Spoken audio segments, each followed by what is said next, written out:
సాయిరామ్.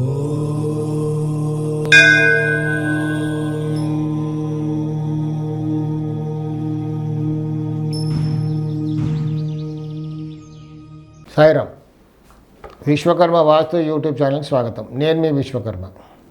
ఆగ్నేయం కప్పు. ఈరోజు కొంచెం 2 కప్పుల గురించి చూస్తాం. ఆగ్నేయం కప్పు అంటే కప్పు దేని అంటాం? ఆగ్నేయం కప్పు, వాయువ్యం కప్పు. చాలామంది ఈశాన్యం కప్పు గురించి తక్కువ మాట్లాడతారు. ఉత్తరం కప్పు, తూర్పు కప్పు కూడా ఉంటుంది. సో మనం ఆగ్నేయం కప్పు గురించి ఈరోజు మాట్లాడదాం. ఆగ్నేయం కప్పు అనగానే చాలామందికి తెలిసిందేంటి? తూర్పు ఖాళీ స్థలంలో తూర్పు కాంపౌండ్ ఆనుకొని ఏ షెడ్ వేస్తే అక్కడ ఆగ్నేయం కప్పు అవుతుంది. ఆగ్నేయ స్థలం ఆకాశానికి కప్పు వేయబడుతుంది కాబట్టి తూర్పు గోడ, దక్షిణం గోడ 2 వాడుతూ కాంపౌండ్ వాల్స్ వాడుకొని అక్కడ షెడ్ వేయకూడదు. అలా వేస్తే ఆగ్నేయం కప్పు అవుతుంది. దానివల్ల చాలా దుష్ఫలితాలు ఉంటాయి. ఆగ్నేయం కప్పు అంటే ఇంతే అని చాలామందికి తెలిసింది. కానీ ఇంకోటి ఏంటంటే టాయిలెట్స్, అటాచ్ టాయిలెట్స్ కదా, అన్నీ అటాచ్ టాయిలెట్సే కదా. ఇప్పుడు నైరుతి బెడ్రూమ్లో అటాచ్ టాయిలెట్ ఆగ్నేయంలో కట్టుకున్నాం అంటే రూమ్ లోపలే బెడ్రూమ్లో తూర్పు గోడను అనుకొని తూర్పు ఆగ్నేయంలో ఒక టాయిలెట్ కట్టుకున్నాం. అంటే కిచెన్ పక్కనే, కిచెన్ ఆగ్నేయంలో ఉంటుంది.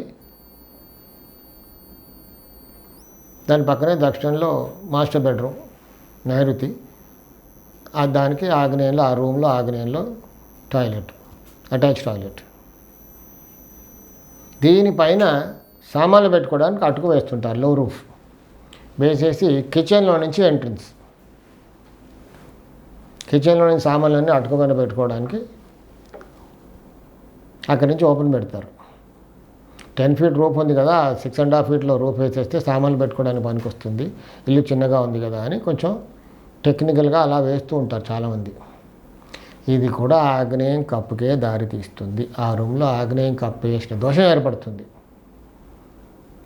దాంతో ఇల్లంతా బాగుంది, పర్టికులర్ ప్రాబ్లమ్స్తో బాధపడుతూ ఉంటారు.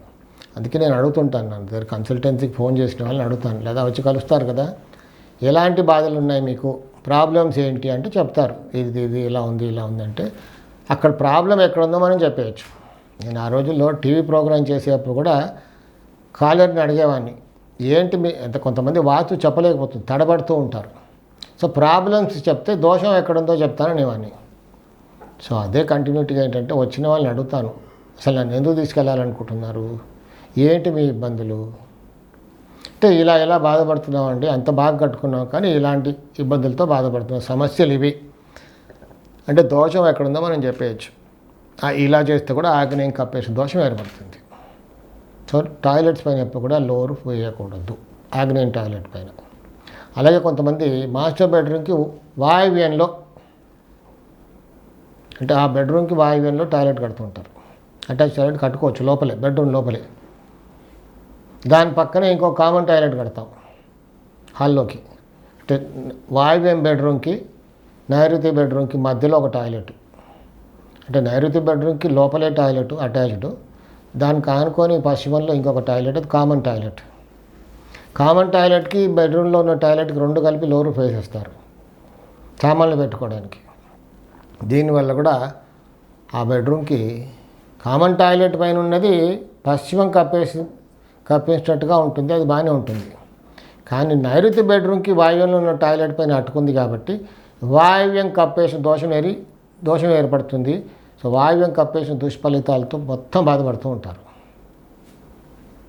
సో ఎప్పుడు కూడా అటాచ్ టాయిలెట్స్కి లో రూఫ్ వేసుకోకూడదు. సైరక్ష.